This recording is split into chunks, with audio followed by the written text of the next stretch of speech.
Hey, what's going on, guys? So pretty much right after I quit streaming today, the fourth piece of the Zuni set dropped for me, which is the Zuni Trail, the boots.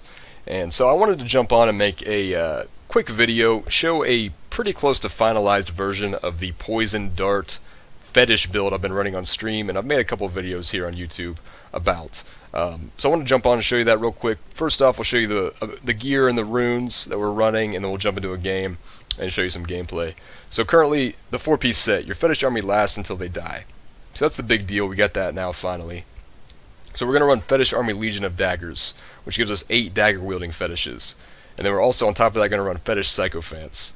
Now, between those two, we have something between 12 to 15 fetishes out the majority of the time. Now, just to be clear, this only pertains to the actual Fetish Army ability. The fetishes from your fetish passive will still die after their 60-second duration. But then also we're going to run the Carnevil. Your fetishes shoot a poison dart every time you do. So it looks like this right here. Now, we're personally running splinters for our own darts. The fetishes just shoot a vanilla poison dart. Just no rune, just a vanilla dart. We're going to run splinters for max damage. You could run snake to the face or something like that if you wanted to. As far as the rest of the build goes, Slam Dance, Big Bad Voodoo, Spirit Walk, Jaunt, Soul Harvest, Siphon for another heal. We are not running any Lifesteal, so we're not running Vengeful Spirit anymore. We're going to run Siphon instead. And then Pierce the Veil, 20% more damage. We don't use much mana, so this is always good. Grave Injustice for cooldown reduction mostly. Then the one mana spender we are going to run is Acid Cloud.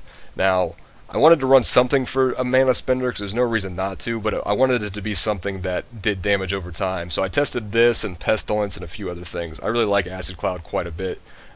Most of the time I'll run into a group and I'll cast it once on everything and then just let the 720% damage over time do its thing while I cast my poison darts, get the max damage out of my own darts and the fetishes darts. So that's the build. As far as gear goes, the rest of the gear, we're running a Bloody Razor Dagger with 11% attack speed. No Lifesteal. I wanted to simulate more what it's going to be like when Reaper of Souls comes out. I know most people are running Lifesteal. I've been running Lifesteal on most of my builds, but it seems like it's not as important as it may feel. It's hard to get away from Lifesteal just because it's been such an integral part of everybody's builds for so long, but I think there's a lot of builds that you can run without it right now, even before Reaper of Souls comes out, because obviously when the expansion comes out, Lifesteal will be phased out. It'll be gone. And then we're going to run a Ruby in the socket for more pet damage, is the reason for that. So obviously with this build we want as many attacks per second as possible because it's all solely based on how fast your own character is attacking, because every time you shoot the dart, your fetishes shoot a dart. So the gloves that give 40% attack speed to your pets are irrelevant in this particular build. So currently we're at 2.75 attacks per second, which is relatively high. I would like to be higher, but it's tough to do trying to run the Zuni pieces and the Carnevil, because you're missing out on a Tal Rasha's chest and a Mimpo. But this is the string. Go over these real quick. This is the Zuni's Morrow. This is the Zuni Trail. And then this is the Pox. All pretty bad rolls. That's another thing too. We're going to do some Torment 5 here, and we're going to clear it pretty darn fast. And every single one of those Zuni pieces rolled pretty bad.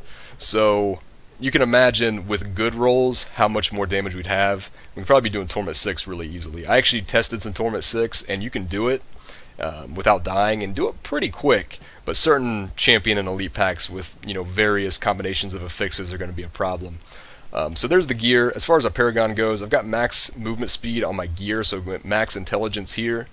Offense, max attack speed, we're going to go to crit chance next. Defense is all res, and then life percentage, and then utility is life on hit, and then area damage. We've got about 1400 life on hit between that and the Carnevil. So let's go ahead and jump into it. I wanted to do some keep depths level 2, just to kind of show you exactly how you should position yourself when you're playing this build, because one of the biggest issues is not positioning correctly, and then your fetishes may be blocked by a wall or other things. So you want to make sure that a lot of times, like if you walk through a corridor or a doorway or something, that you make sure your fetishes all follow you through and then start shooting your daggers, because obviously they're going to shoot every single time you shoot, no matter where they're standing. So you got to be careful of that. So a bunch of dudes are going to drop down right here.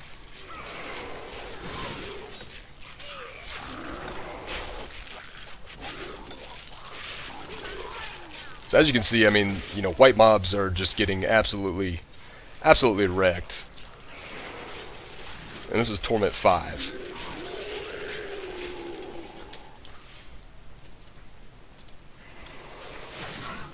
See, we got a fetish there in the back, still shooting way back there, just into the wall, doing absolutely nothing. Definitely something you want to be aware of. A lot of times I'll walk like all the way through into here to make sure they all follow me. Either they follow me, or if you get too far away from them, they'll just port to you at times. But that's definitely the biggest thing, getting the positioning down properly. As you see, the single target is absolutely disgusting. I mean, the AoE, you know, we're not doing amazing AoE by any means, but it's not bad either, you know. And look how many fetishes I have out at the moment. Absolutely insane. So, it's so much fun. I mean, I hope the majority of you guys watching this get this helmet soon. Because you can do this without the 4-piece Zuni set, but with the Zuni set, man, it's crazy. It's really, really good. Now, obviously, we've got to be a little bit careful with these fallen maniacs so they don't blow us up.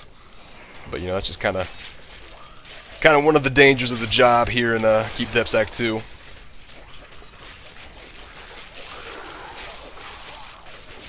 Now, something you can also do, potentially, is drop some attack speed and get a pair of bracers with poison damage on them. Because poison damage seems to be scaling very, very well with the fetishes.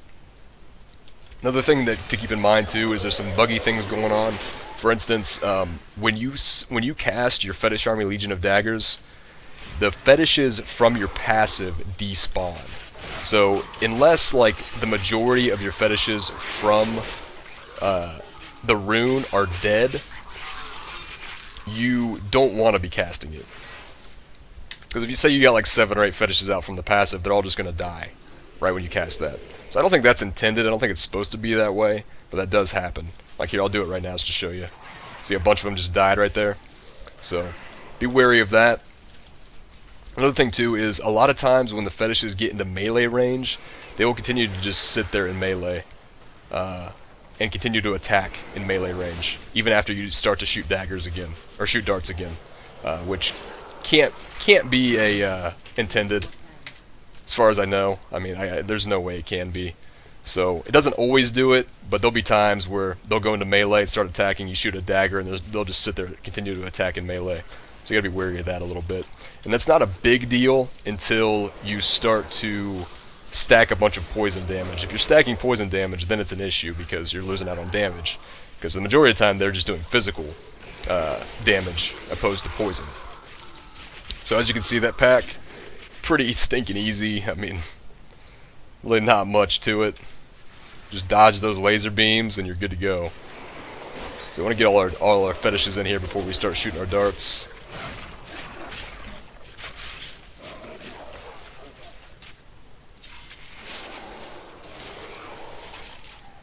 Get them to follow me in, and then we can start shooting. So again, you know, if I had walked in here and started shooting right away, they would have stayed out in the hallway back there. So you definitely got to be wary of that. Like right now, we've got out 1, 2, 3, 4, 5, 6, 7, 8, 9, 10, 11, 12, 13, 14 fetishes shooting darts. Such a blast, man. I hope that this build stays in its current form, because when Reaper of Souls comes out, they've nerfed attack speed by quite a bit all across the board on gear. So you're not going to be able to get as high of attack speed as you can currently. So hopefully Blizzard doesn't look at this and think that it's you know, too OP, because it's not going to be as crazy right now, or it's not going to be as crazy in a month as it is right now when attack speed is nerfed. So we'll see what happens. I mean, I don't think it's like so overpowered or anything that it needs nerfed, but you know, you never know. So we'll see.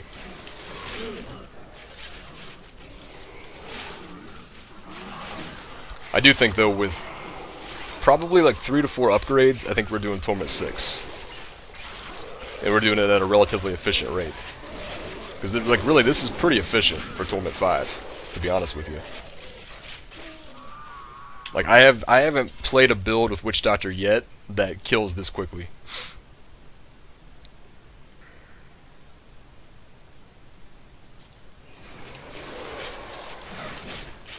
And the nice thing too about it is it really, you don't use mana. You know, you don't have any kind of resource issues whatsoever, which has always been kind of a problem with most Witch Doctor builds over the course of the game.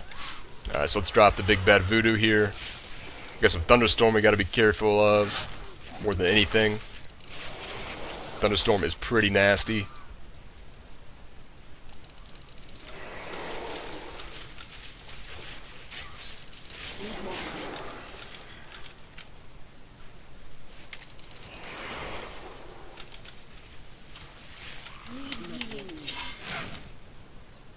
Get my potion up. Again, that thunderstorm, when you're on Torment 5, thunderstorm does a lot of damage, so you gotta be careful with some of this stuff. But for the most part, as long as you just stay out of the AoE of these things, you should be just fine.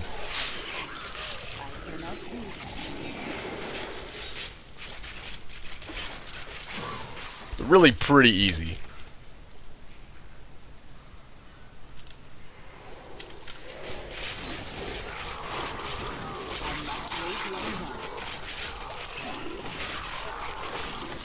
Alright guys, so that's that. I want to keep this video relatively short.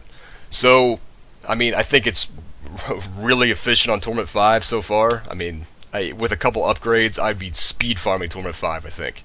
Torment 6, I would say give me a few days, get some more upgrades, maybe get a better Zuni piece here and there, and we should be in Torment 6 at an efficient rate. I mean, I can already do it, so a little bit more toughness, a little bit more damage, and I think we can actually farm it. So anyways guys, I hope you enjoyed the video. Thanks for watching, and I'll see you next time.